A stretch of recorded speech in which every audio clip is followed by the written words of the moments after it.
Everyone, welcome to my channel. চলে এসেছি last 2 মাসের সেমিস্টার 4 এর শিক্ষাবিজ্ঞান বিষয়ে স্ট্র্যাটেজি নিয়ে।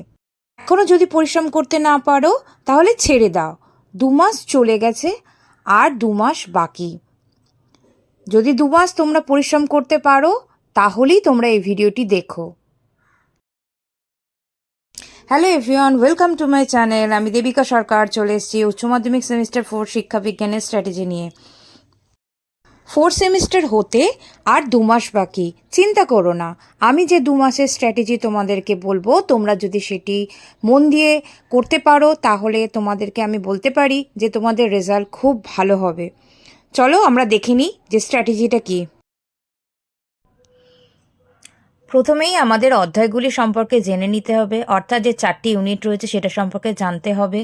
তারপর কোন অধ্যায়গুলি স্কোরিং সেটি জানতে হবে, যেমন তোমাদের সাইকোলজি এবং যে স্ট্যাটিস্টিক্সের যে পোর্শনটি রয়েছে অর্থাৎ রাশিবিজ্ঞানে, সেটি কিন্তু ভীষণ স্কোরিং সাবজেক্ট। এই টপিকগুলো যদি তোমরা অ্যাটেম্প করো এক্সামের সময় তাহলে তোমরা কি পুরো নাম্বার পাবে।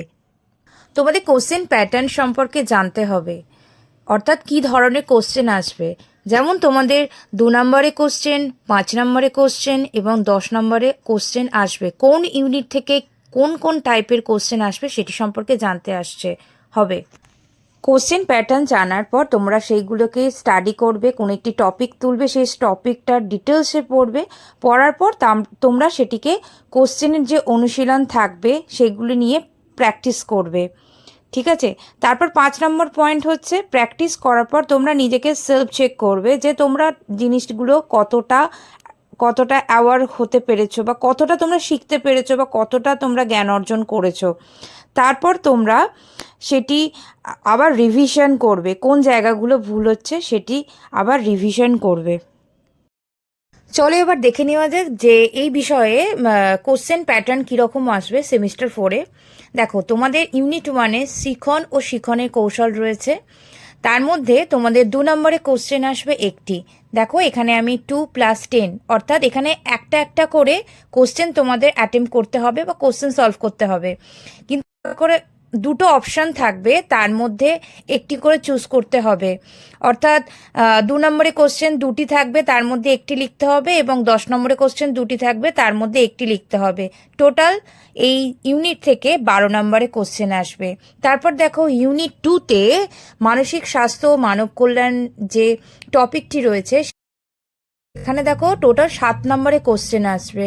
7 নম্বরে কোশ্চেনের মধ্যে 2 নম্বরে কোশ্চেন আসবে 2টি, আর 5 নম্বরে কোশ্চেন আসবে 2টি। তার মধ্যে তোমাকে একটি একটি করে তোমাকে কোশ্চেন সলভ করতে হবে। তারপরে আসছি আমরা ইউনিট 3-তে, যেটি খুবই ইজি চ্যাপ্টার, সেটা হচ্ছে শিক্ষা প্রযুক্তিবিদ্যা। আপনারা সবাই টেকনোলজি ইউজ করছি, আমরা জানি আমাদের ভারতবর্ষ কতটা টেকনোলজি দিক থেকে অনেক উঁচু দিকে এগিয়ে গেছে। তো সেই সম্পর্কিত আরেকটি ডিটেলস তথ্য এই চ্যাপ্টারটি, যেখানে 2 নম্বরই কোশ্চেন এই শিক্ষা প্রযুক্তিবিদ্যা থেকে 2টি কোশ্চেন থাকবে, তার মধ্যে একটি করতে হবে, আর 5 নম্বরে কোশ্চেনও 2টি থাকবে, তার মধ্যে একটি করতে হবে। এরপরে আসি আমরা ইউনিট 4-এ শিক্ষা রাশিবিজ্ঞান। এটি থেকে বেশি স্কোরিং টপিক।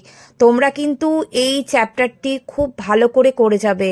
এটা যদি তোমরা সঠিকভাবে করতে পারো তাহলে তোমরা পুরো নিজেকে রপ্ত করতে পারো, তাহলে তোমরা কিন্তু এই যে টোটাল মার্কস রয়েছে শিক্ষা রাশিবিজ্ঞান থেকে 14 মার্কস, এই 14 মার্কসটা পুরোটাই তোমরা পেতে পারো। এটা ভীষণই স্কোরিং সাবজেক্ট। আশা করব তোমাদের ভিডিওটি ভীষণই ইনফরমেটিভ লেগেছে। তোমরা যদি আমার কথা মতো ফলো করো, ইভেন আমি তোমাদের এই সম্পর্কিত ক্লাস আমি করাবো, তোমরা সেগুলো যদি কন্টিনিউ দেখো তোমরা ভীষণই উপকৃত হবে। চলো, বেস্ট অফ লাক, দেখা হচ্ছে পরবর্তী ভিডিওতে।